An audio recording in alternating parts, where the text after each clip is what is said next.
Hello வணக்கம் friends. வாங்க இன்றைக்கி நம்ம எம்வி விலாக்ஸ் ஆஃப் மலர்விழி சேனலில் பார்க்க போகிறது ரெட் சாஸ் பாஸ்தாங்க. நம்ம ஒயிட் சாஸ் பாஸ்தா செஞ்சு சாப்பிட்டோம் இல்லைங்களா, நம்ம சேனலில் போட்டிருக்கோம். அதே போல் இது ரெட் சாஸ் பாஸ்தாங்க. அவ்வளோ டேஸ்டியாக யம்மியாக நல்லாயிருக்குங்க. இந்த ரெட் சாஸ் பாஸ்தா சாப்பிட்றதுக்காக நம்ம ஹோட்டல் போகணும் இல்லைங்க, நம்ம வீட்டிலையே செஞ்சு கொடுக்கலாம். வாங்க எப்படின்னு வீடியோக்குள்ளே போய் பார்க்கலாம். பாருங்கள், ஒரு வானலில் எடுத்து ஒரு 1.5 லிட்டர் தண்ணி ஊற்றி வச்சுருக்கேங்க. அதில் ஒரு ஸ்பூன் உப்பும் ஒரு ஸ்பூன் எண்ணெயும், சமைக்கிற எண்ணெய் தாங்க, சன்ஃப்ளவர் ஆயில் எது வேணாலும் ஊற்றிக்கலாம். ஊற்றி அந்த தண்ணி கொதிக்க ஆரம்பிக்கையில் நம்ம ஒரு கப்பு பாஸ்தா எடுத்து வச்சுருக்கேங்க. அந்த ஒரு கப் பாஸ்தாவே எடுத்து போடலாம். இது ஒரு 250 கிராம் இருக்கும் இந்த பாஸ்தா. அதுதான் இப்போ நான் போடுறேன். போட்டு ஒரு 2 தடவை கிளறி விட்டுருங்க. கீழே பிடிக்காமல் இருக்கிறதுக்காக கிளறி விட்டுட்டிங்கன்னா போதும். மற்றபடி ஒன்றோட ஒன்றும் ஒட்டாது.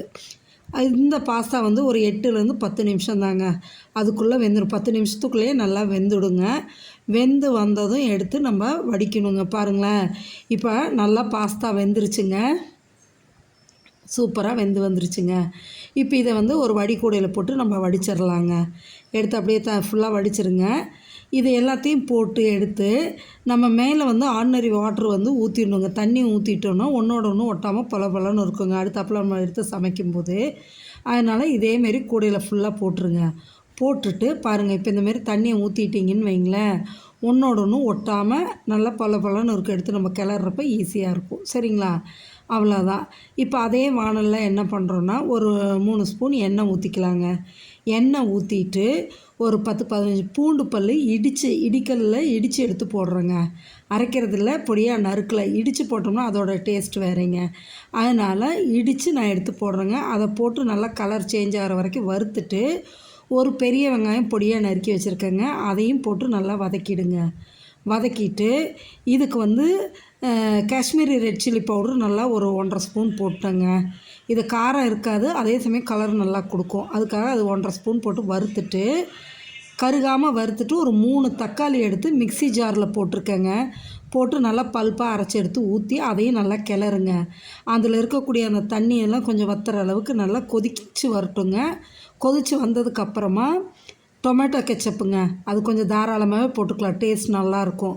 நான் ஒரு 4 ஸ்பூன் டொமேட்டோ கெச்சப்பு போட்டு 1 ஸ்பூன் சோயா சாஸ் ஊற்றிட்டேங்க. 4 spoon tomato ketchup 1 spoon soya sauce போட்டு நல்லா கிளறி கொடுங்க. கிளறி கொடுத்திங்கன்னா அந்த பூண்டோட ஸ்மெல்லு அவ்வளோ சூப்பராக இருக்குங்க. இடித்து போட்ட பூண்டோட ஸ்மெல்லும் இதுவும் நல்லாயிருக்கும். இப்போ இந்த இடத்துல நம்ம ரெட் சில்லி ஃப்ளேக்ஸு ஒரு 2 ஸ்பூன் போட்டுக்கலாங்க. போட்டுட்டு இதில் நான் உப்பு போட்டதை காமிக்கிறதுக்கு மறந்துட்டேங்க. இந்த இதுக்கு மட்டும் லேசாக கொஞ்சோண்டு ஒரு 1/2 ஸ்பூன் உப்பு போட்டுக்கலாங்க. போட்டு இந்த ரெட் சில்லி ஃப்ளேக்ஸ் ஒரு 2 ஸ்பூன் போட்டு கிளறுங்க.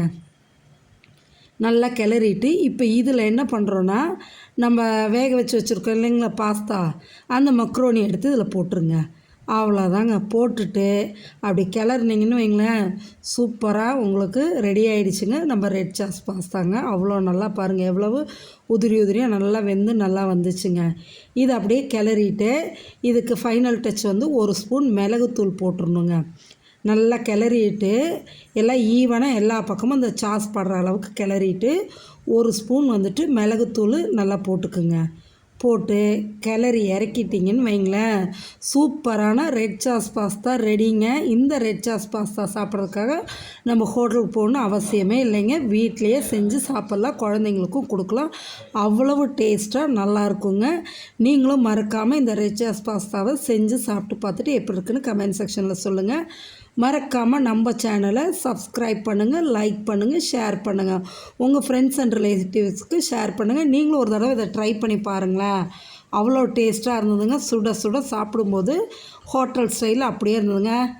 Okay, thank you friends.